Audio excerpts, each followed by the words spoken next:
Hi, I'm Georgette Ramponi with Expert Village. We're going to test the doneness of our spice cupcakes. They've rised pretty well, but nope, not done yet. When you poke the top lightly with your finger, you want it to spring back. If it leaves an indentation, it means that it's not quite done yet. Eventually, what we will do is we will test with a skewer or a chopstick. We're going to be inserting the skewer into the center of the cupcake to see if there's any batter left on the skewer when we pull it out. If there's anything clinging to the skewer, then it's not quite done.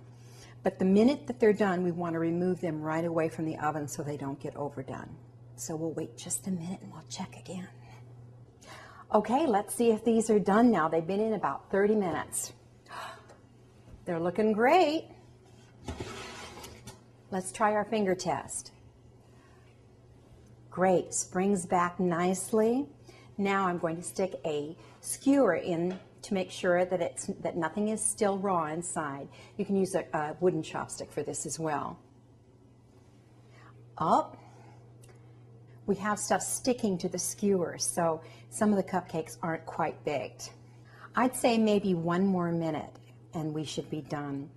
It looks to me like this oven is heating unevenly. I'm having some of the cupcakes on the edges not cooking as quickly as the ones in the center. And that will happen with a lot of ovens. So it's good to know your oven and how it cooks. If you have an oven that heats unevenly, and you know that beforehand, then you can turn your pan in the middle of cooking to prevent one side from cooking more than the other.